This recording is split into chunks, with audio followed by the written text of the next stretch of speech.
Embora distantes no tempo, os gregos deixaram um legado importante de práticas e valores que ajudaram a formar nosso mundo atual.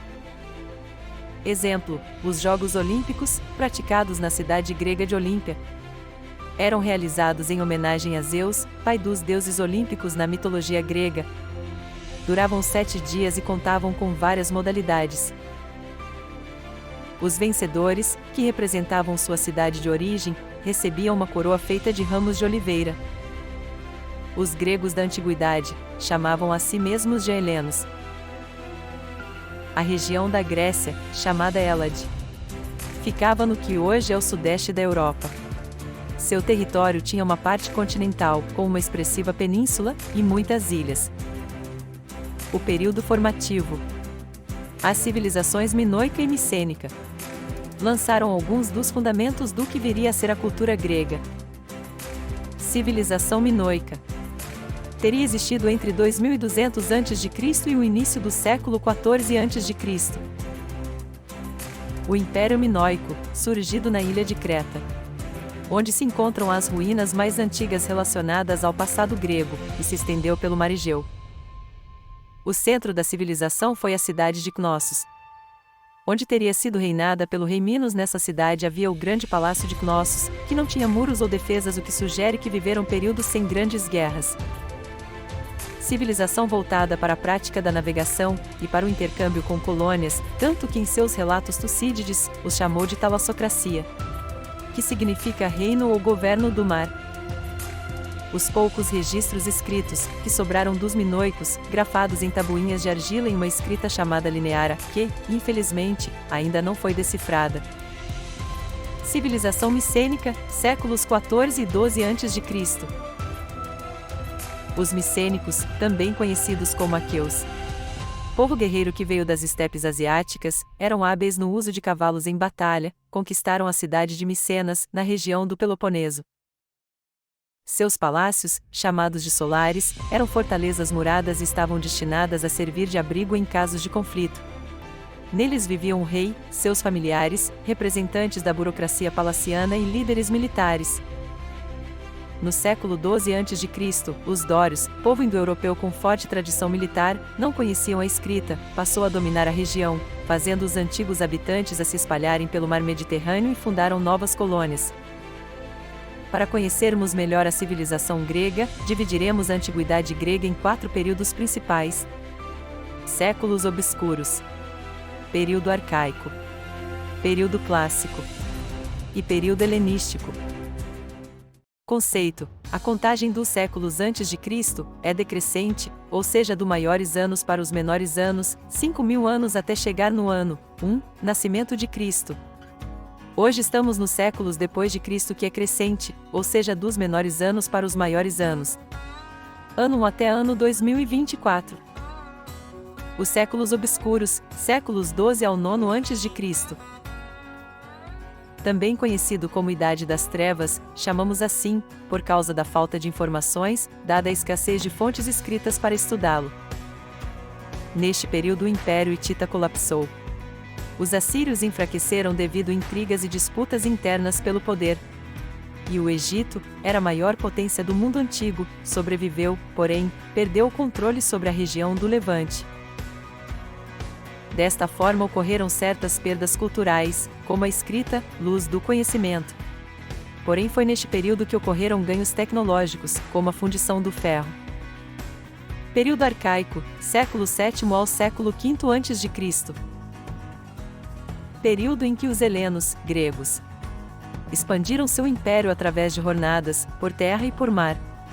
Estas viagens colocaram os gregos mais uma vez em contato com os fenícios e com os romanos. O contato com os fenícios resultou na adaptação do alfabeto fenício.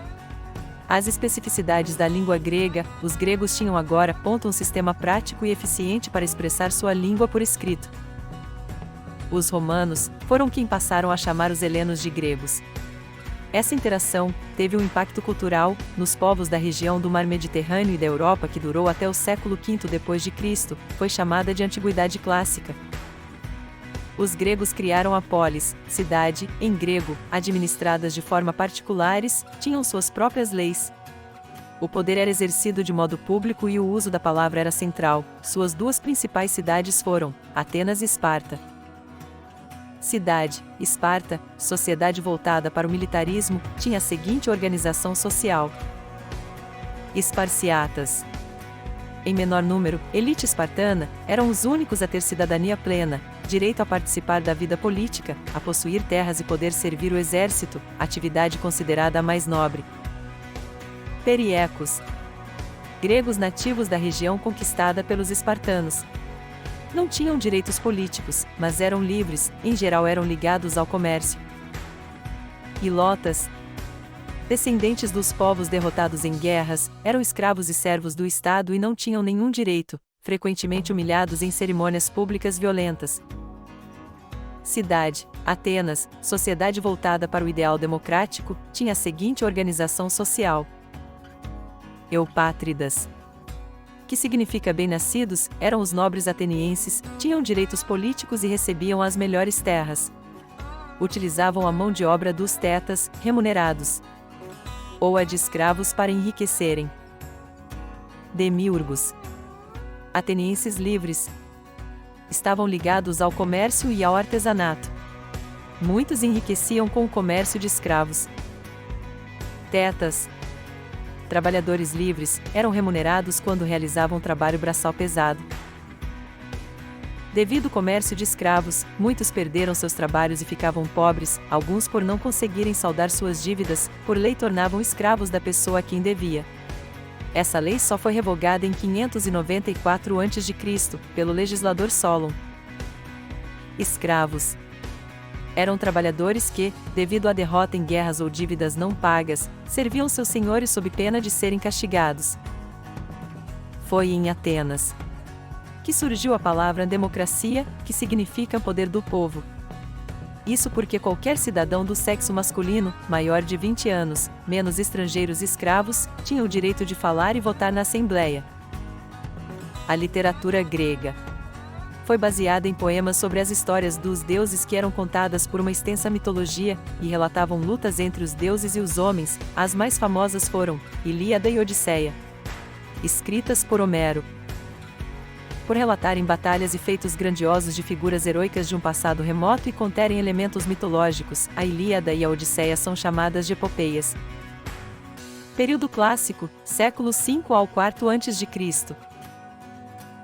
Nesse período surgiu uma nova forma de reflexão com base no uso ordenado da razão, a filosofia. O mais conhecido filósofo de Atenas nesse período foi Sócrates, que não deixou nenhum registro escrito. O que sabemos dele foi escrito por seus discípulos e contemporâneos. Um dos mais famosos discípulos de Sócrates foi Platão. Aristóteles, discípulo de Platão, ganhou destaque por sua vasta produção intelectual, que tratava de temas variados e foi pioneiro em várias áreas do conhecimento. No teatro grego, as peças teatrais, que eram apresentadas de forma crítica, misturadas com humor, eram chamadas de comédia. Já as que eram apresentadas de forma que ficasse em destaque a luta individual dos homens com o destino, eram chamadas de tragédia. Guerras médicas. Batalha de Maratona. Confronto dos persas contra os gregos e seus aliados, ocorreu na planície de Maratona em 490 a.C., quando os persas liderados pelo rei Dário I, invadem o território grego com o objetivo de conquistar Atenas. 10 anos depois da Batalha de Maratona, em 480 a.C., o filho de Dário I, Xerxes, retomou a guerra, com dois grandes conflitos decisivos para o desfecho das guerras médicas. Batalha das Termópilas. Confronto que ocorreu em um desfiladeiro estreito entre um grupo de 300 espartanos e cerca de 5.000 aliados contra o gigantesco exército persa, que só venceu porque houve a traição de um soldado grego. Apesar de derrotados, os combatentes entraram para a história como heróis por terem lutado intensamente mesmo diante de tamanha desvantagem numérica. Batalha de Salamina. Confronto onde os atenienses foram cruciais na vitória contra os persas, foi uma batalha naval intensa que ocorreu em Salamina. A vitória dos gregos foi crucial para que a polis de Atenas conquistasse seu prestígio entre as demais cidades-estado gregas e surgisse a Liga de Delos, uma aliança político-militar entre várias polis para evitar novos ataques persas, cuja liderança seria de Atenas. A Liga do Peloponeso. Sendo a polis com o exército mais poderoso em terra, Esparta lançou mão de uma aliança com algumas cidades para se opor ao domínio de Atenas. A Guerra do Peloponeso. Esparta liderou a Liga do Peloponeso para guerrear contra Atenas e a Liga Delos. Foi uma guerra sangrenta que durou quase 20 anos. Envolveu uma quantidade enorme de polis por causa das alianças das duas ligas e que teve Esparta e a Liga do Peloponeso como vencedores. Porém Esparta e as outras polis gregas saíram da guerra enfraquecidas e acabaram sendo dominadas pelos macedônios Filipe II, que, após sua morte, o seu filho, Alexandre, o Grande, assumiu o trono. Período helenístico, século IV ao II a.C. Alexandre foi educado e criado com base em valores helênicos. Sua língua materna era o grego, e seu tutor foi o filósofo Aristóteles, discípulo de Platão. À frente de um exército hábil e poderoso, Alexandre conquistou o Império Persa, o Egito, o Oriente Médio e vastas porções da Ásia Central, chegando até a região que fica ao norte da Índia, levando a língua, os valores e vários elementos da cultura grega para as regiões conquistadas. A cidade de Alexandria, fundada no Egito, por Alexandre o Grande, contava com habitantes provenientes de todas as partes do mundo antigo, árabes, indianos, africanos, gregos, judeus, persas, etc. Na cidade de Alexandria foi fundada a Biblioteca Real de Alexandria, muito famosa em sua época e nos séculos seguintes. Funcionava como um centro multicultural de pesquisas e reunia eruditos e estudiosos de diversas áreas do saber, além de contar com manuscritos vindos de várias partes do mundo, que eram traduzidos para o grego e copiados. Em 323 a.C., com 32 anos de idade, quando voltava de suas conquistas ao norte da Índia, Alexandre morreu na Babilônia. Mesmo após a morte dele, a cultura helênica continuou a ser difundida por todo o mundo antigo e a língua grega continuou sendo usada por muitos séculos como um idioma internacional em situações oficiais, como o inglês atualmente. E aí, galera? Bora para o quiz?